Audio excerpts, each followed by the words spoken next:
The boy who stuttered so much that kids at school called him an alien became the world's favorite comedian. But Rowan Atkinson's big change came with a price. He found out his stutter went away completely when he was acting. But only then. Every Mr. Bean episode made him feel tired and sad inside.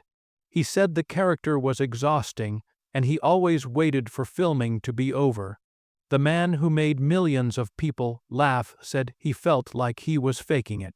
Now at 70 years old, he's telling everyone how the bad things from his childhood affected everything in his life.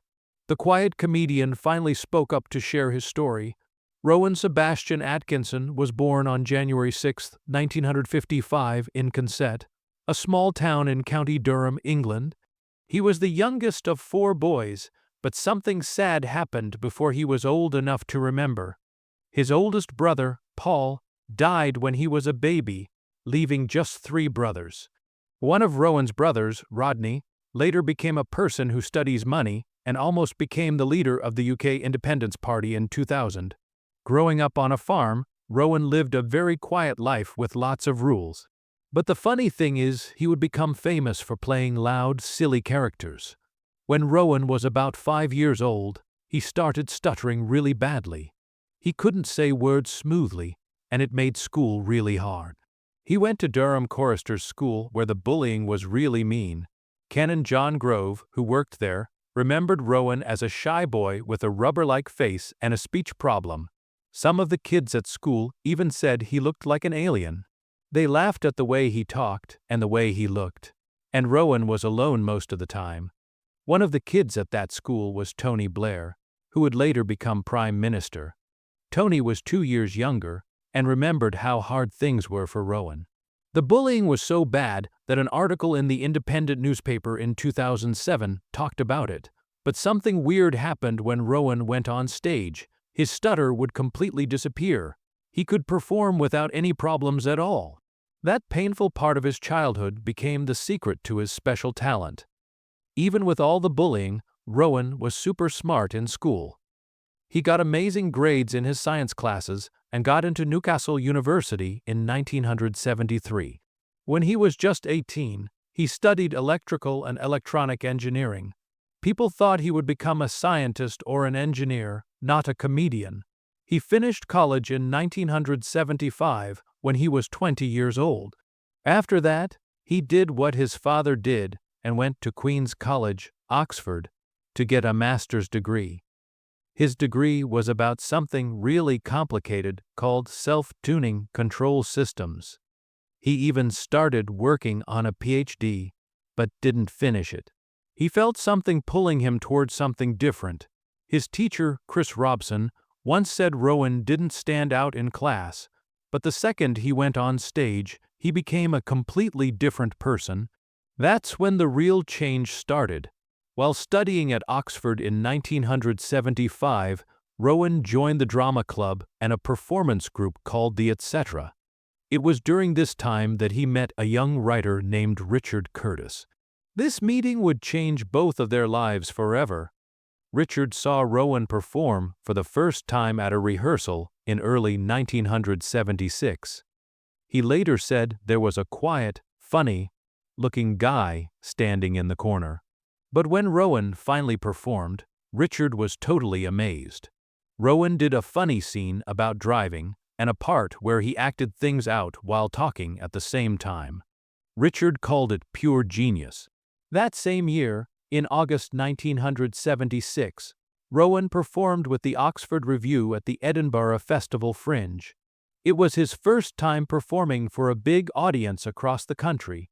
The show was successful, and Rowan's path was suddenly clear. He was no longer just an engineer, he was a performer. In 1975, while still at Oxford, Rowan officially started his master's degree in electrical engineering. His research was serious, and he published his paper in 1978. But he spent more and more time acting. The difference between engineering and comedy made things complicated. Still, that technical knowledge stayed with him. Years later, he would become one of the first famous people to buy electric cars. He bought his first hybrid car 18 years before 2023, and his first fully electric car 9 years before that same year. He also used his knowledge to talk about problems with electric car technology and environmental claims. But even with all this, it was clear his true love was comedy. The theater had become his home. His first big moment came in 1979 when he created a radio show called The Atkinson People for BBC Radio 3. He played a bunch of made-up characters like Sir Corin Bassam and French thinker Georges Dupont. Richard Curtis helped write it, and Griff Rhys-Jones produced it. Even though it was funny and smart, the show didn't get many listeners. It aired at a time that wasn't meant for comedy, so not many people heard it. Still, critics saw how talented he was. It was recorded in stereo sound, just like The Hitchhiker's Guide to the Galaxy. Even though it didn't make him famous, it showed that Rowan was ready for something bigger. Between 1978 and 1979, things got really tough. The BBC rejected him over and over again. They didn't understand his comedy. He felt lost and sad. His stutter got worse during interviews and auditions, and that made things even harder. At one point, he thought about quitting comedy and going back to engineering. But something happened that changed everything. He realized that when he played a character, his stutter disappeared. That discovery gave him power. He didn't need to speak perfectly as himself. He could let the characters do the talking. Rowan kept working with old friends like Angus Deaton, who he had met at Oxford. They performed together on radio, and Angus often played the serious straight man. This helped Rowan shine with his wild characters. Angus later appeared in Mr. Bean and in an episode of Blackadder. Their teamwork gave Rowan confidence during a time when TV was still saying no to him. It let him grow without the pressure of being on camera all the time. In 1979, Rowan went back to the Edinburgh Fringe Festival. He was now 24 years old. He was even seen helping build the stage and clear trash at the new Wireworks Theatre. His show was mostly silent, like an old Buster Keaton movie. Some people didn't get it and even left, but others saw something special. He used his face and body in a way very few comedians ever could. That performance helped him connect with the right people in the business. By 1980, he started trying for TV again.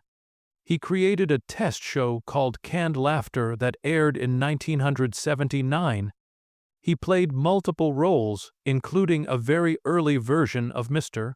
Bean. The show was clever, but didn't get picked to become a series. His stutter came back during many of these auditions, making things even more stressful, but he began to understand how to beat it. He threw himself completely into his characters. By the time he appeared on Wogan in 1980, at age 25, he had learned how to hide his stutter through acting. That was the beginning of the end of the struggle. From that moment, the world began to notice a strange, quiet boy who had turned pain into laughter. Rowan Atkinson's life changed forever in 1979. That was the year the BBC gave him a chance on a new comedy show called Not the 9 O'Clock News. It was supposed to air in April, but got pushed back because of a general election. The BBC thought the show might be too political at that time. The first episode finally aired on October 16, 1979. But things didn't go well. Almost nobody watched it. Less than 1 million viewers watched. Critics hated it. Some called it offensive and even said it should never be on television. Mel Smith, who would later become a close co-star, said it was the worst half-hour of TV he had ever seen. But surprisingly, the BBC controller liked it. He ordered another series right away. That decision saved the show and made it one of the most important British comedy shows ever. Rowan worked with Pamela Stephenson, Mel Smith, and Griff Rhys-Jones, and they all became stars. Behind the scenes, things weren't so smooth. In 1980, after just one series, Chris Langham was fired. Rowan didn't agree with this. He tried to convince the producers to keep Chris, showing how loyal he was, but Chris was still removed and replaced by Griff Rhys-Jones. The fight was so bad that Chris refused to talk to any of them for years. On top of that, the BBC started cutting the show's budget. It got so bad that they even joked about it in an episode called The Outrageously Expensive, Not the 9 O'Clock News. They had to stop filming in fancy places and cut smaller roles. During this time, Rowan's serious and perfectionist side started to show. The tone of the show also changed. It moved away from shock humor and went more toward clever and weird comedy. There were clear signs of creative disagreements behind closed doors. Then came the moment that changed everything for Rowan. In 1980, during the second series, a sketch called Gerald the Gorilla aired. Mel Smith played a professor who claimed to have trained a gorilla named Gerald. But Gerald, played by Rowan in a gorilla suit, turned out to be smarter and angrier than anyone expected. When the professor said he caught Gerald in the wild in 1968, Gerald snapped, shouting, "Wild! I was absolutely livid." That line became famous. The sketch became so popular that real scientists jokingly started calling groups of baboons a flange, just like in the sketch. The episode helped the show win the Silver Rose at the Montreux Festival in 1982. It also won the BAFTA for Best Light Entertainment Program. That one sketch helped launch Rowan's career as a master of physical comedy and weird humor. It also set the stage for his future roles in Blackadder and Mr. Bean. In 1981, something even more surprising happened. The show released a comedy song called I Like Trucking as part of the album Hedgehog Sandwich. The song became a hit. Nobody expected Rowan, who had no music background, to be part of a song on the charts, but he was. All 4 cast members sang it together, and Rowan actually drove the truck in the sketch himself. He wasn't pretending. He had a real Class 1 lorry license at the time. That small fact made the sketch even more real and funny. The song was released as a single under BBC Records and became popular enough to be featured on BBC compilations later. It proved that Rowan wasn't just a sketch comedian. He could do more. He could sing, act, drive, and entertain in different ways. But by 1982, things took a dark turn. The show ended in March that year, and it wasn't because of ratings. It was because the cast, including Rowan, had reached a breaking point. They were exhausted. The fast pace, the pressure, the writing, the acting, the anxiety, it all became too much. Rowan, especially, was struggling. He had fought anxiety for a long time, and the workload pushed him to his limits. So instead of writing their success and continuing for money or fame, they walked away. Pamela Stephenson went to Hollywood. Rowan jumped straight into filming Blackadder in 1983. Mel Smith and Griff Rhys-Jones created their own show, Alas, Smith and Jones. The decision to quit at the height of their popularity was rare. It showed how much Rowan valued mental health and artistic honesty over money. On June 15, 1983, Rowan launched the Blackadder. It was a wild idea. He co-created it with Richard Curtis, the same man he had worked with during Not the 9 O'Clock News. They imagined a world where Richard Roman III had won the Battle of Bosworth Field. Rowan played Prince Edmund, a sneaky and power-hungry son of King Richard Roman IV. They shot at Alnwick Castle and used huge sets and costumes. The show was a big gamble. It was even partly funded by Australia's 7 network. They added a joke in the credits saying additional dialogue by William Shakespeare just to be funny. It was a creative leap, but it was also very expensive. The costs were so high that after the first series, the BBC nearly cancelled it. Rain kept ruining the shoots. The castle filming took forever. The period costumes and giant cast lists blew up the budget. Reviews weren't even that good. Critics thought it wasn't as funny as Rowan's earlier work. Only one thing saved it: the International Emmy the show won. That award gave the BBC enough confidence to give it another chance. But this time, they made strict changes. No more castles, no more big sets. The next season would be smaller, cheaper, and sharper. That decision completely changed the show's future. In 1986, Blackadder Roman 2 premiered. Everything was new. Ben Elton joined as co-writer, bringing faster jokes and tighter stories. They dropped the huge film scenes and focused on character moments. Rowan no longer had to share the spotlight with bigger actors like Brian Blessed. He now carried the show. One of the biggest changes was the cast. Miranda Richardson played Queenie, a squeaky and hilarious queen that audiences immediately loved.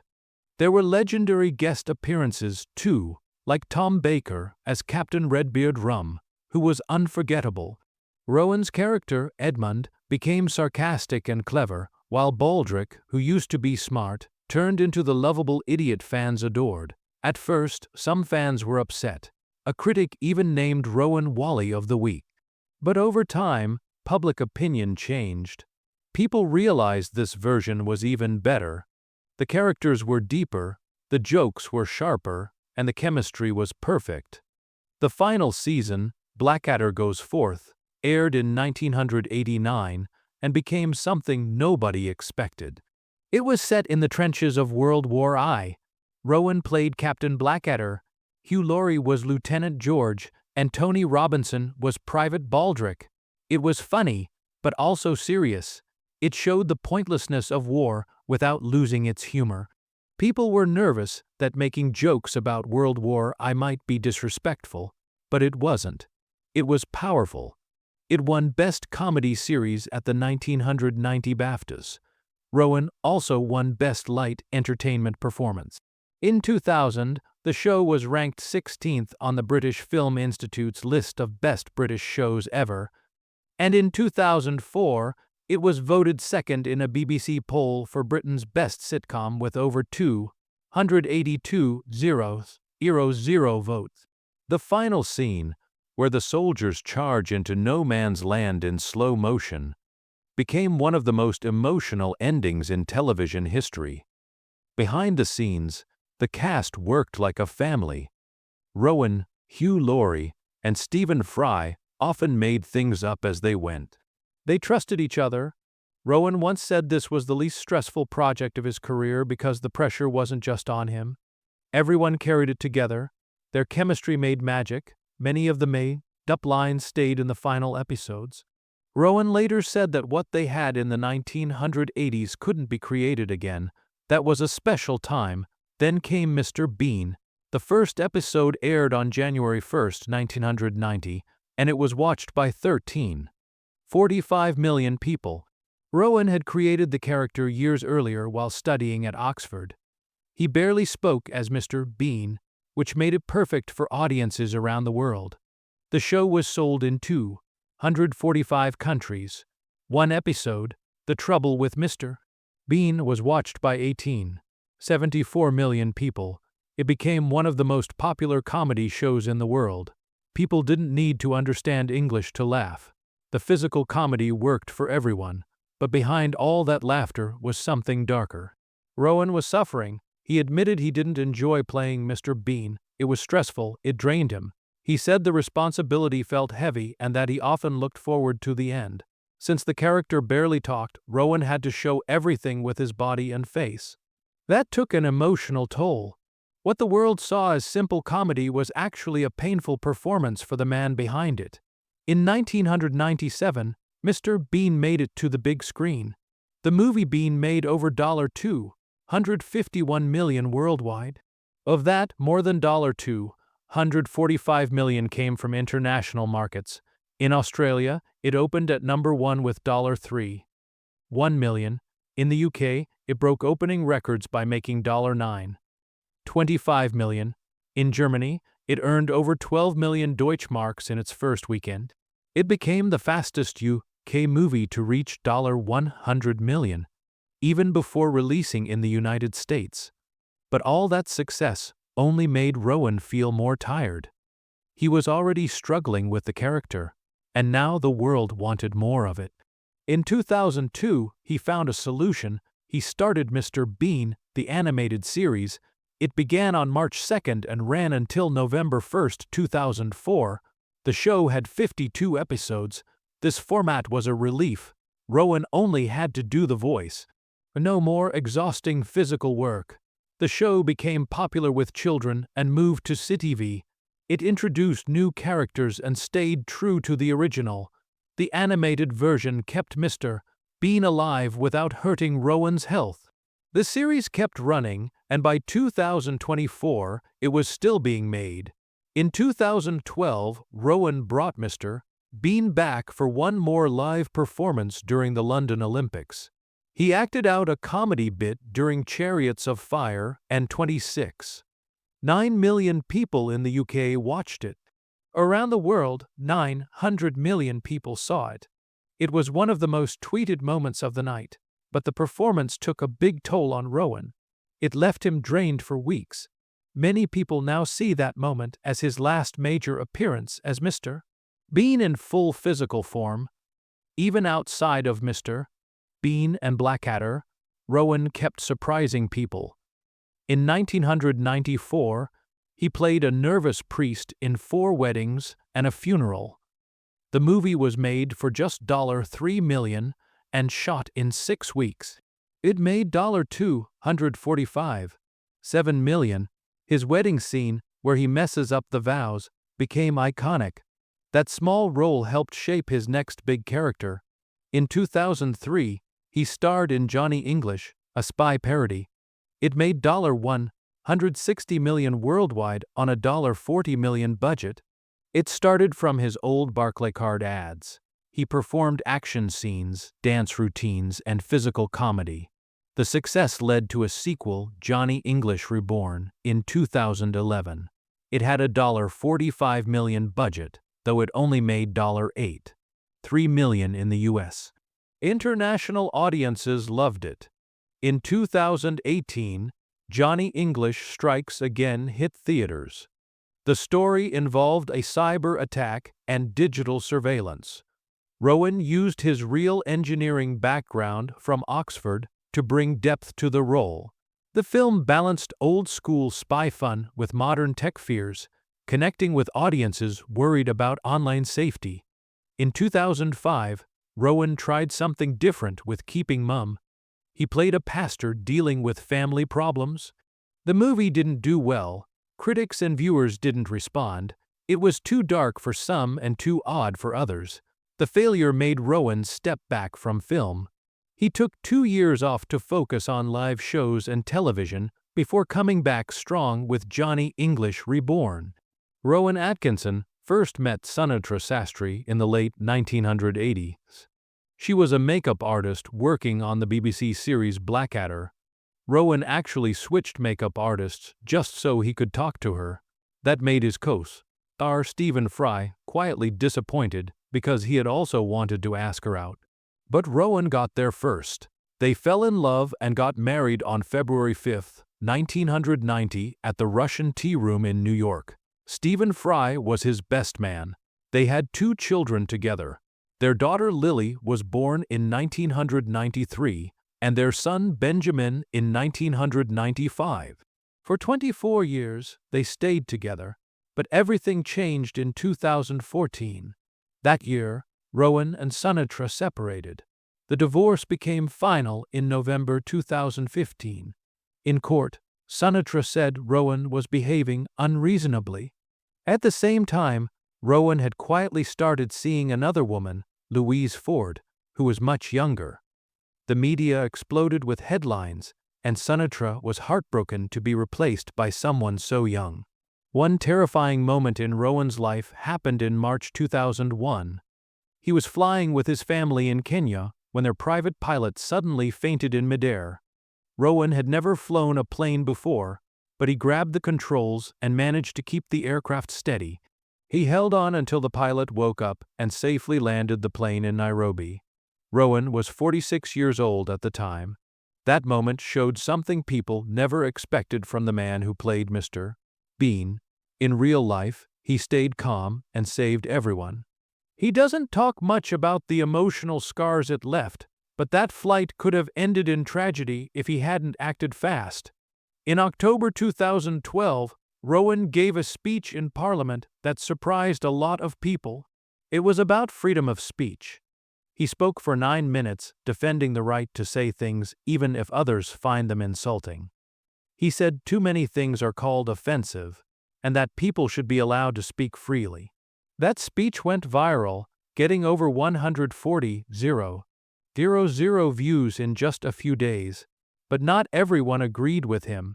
Some LGBTQ+ groups and progressive activists accused him of protecting hate speech. Still, the law did change. The part of the Public Order Act that banned insulting words was removed. People realized Rowan wasn't just a funny man. He had strong opinions and wasn't afraid to speak up.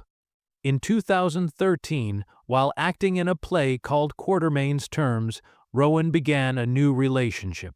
He was 58 years old. His co-star Louise Ford was 31. She left her boyfriend, comedian James Acaster, to be with Rowan. Their age difference was 27 years, and many people called it a scandal. The news broke in 2014, around the same time Rowan separated from Sinatra. Reporters and fans judged them harshly, but Rowan didn't talk about it. He once said, "The only thing more important than not talking about your personal life is not talking about why you're not talking about it." In December 2017, Louise gave birth to their daughter Isla. Rowan became a father again at age 62. Rowan had always been seen as someone who cared about the environment. Since the 1980s, he drove electric and hybrid cars and spoke up about climate change. But in June 2023, he wrote an article in The Guardian that shocked everyone. The title was "I Love Electric Vehicles" and was an early adopter, but increasingly I feel duped.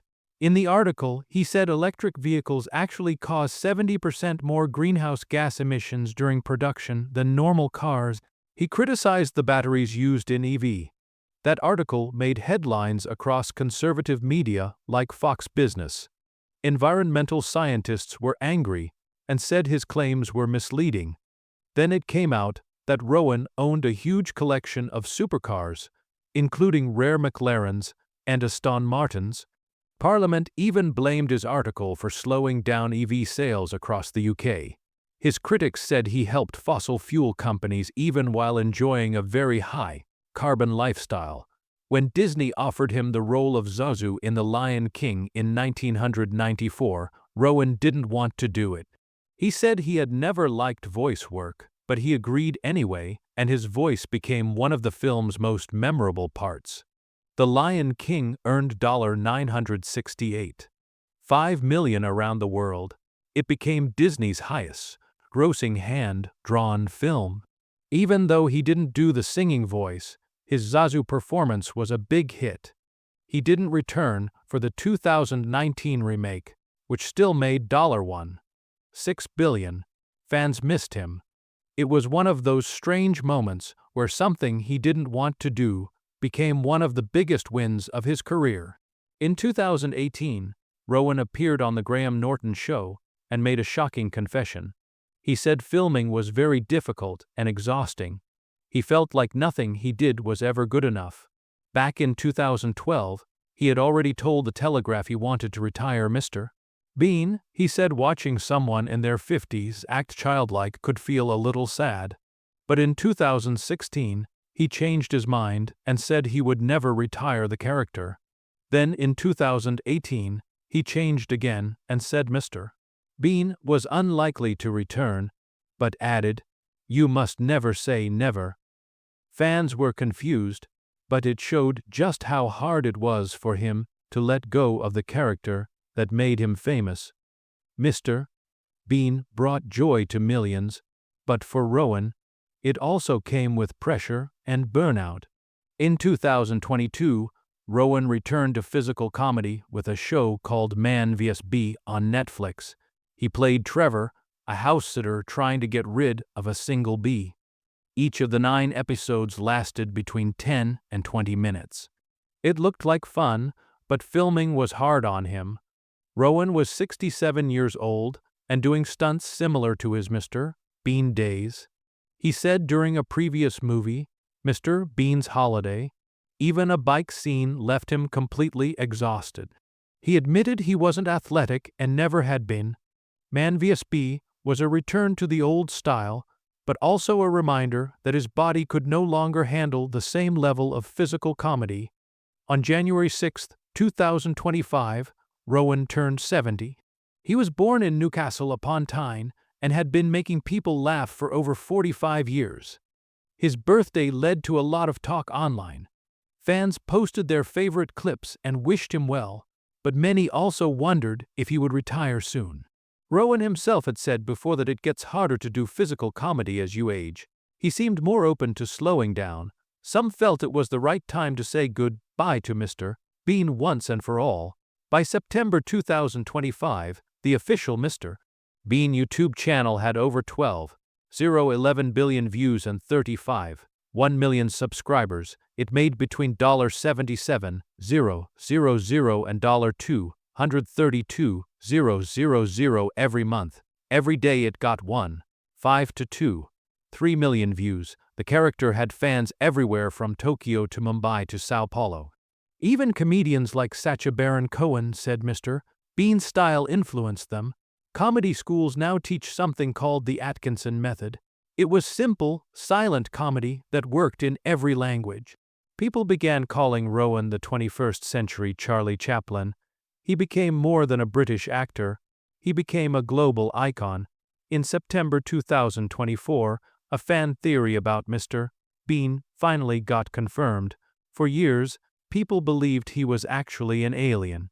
That theory turned out to be true in the animated episode Double Trouble. Mr.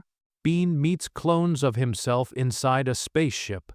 Screen Rant said the show officially confirmed he was not from Earth. Even the original show's opening hinted at it. Bean falls from the sky while a Latin chant plays saying, "Behold the man who is a bean." His name was just Mr. with no first name, like aliens didn't understand how humans are named. Rowan had hinted at it once in 1993, but now it was part of the story. Fans were shocked, but excited to know the truth. Even with all his self-doubt, Rowan's award record is impressive. He has won 12 major awards and been nominated 18 times. In 1981, he won a BAFTA for Not the 9 O'Clock News and a Laurence Olivier Award for Rowan Atkinson in Review.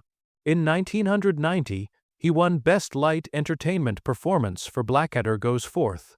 Mr. Bean alone got him 4 BAFTA nominations between 1991 and 1994. He also won an International Emmy. Despite all this, Rowan keeps saying he doesn't feel successful. He questions himself constantly. But for fans around the world, there's no question he's one of the greatest ever.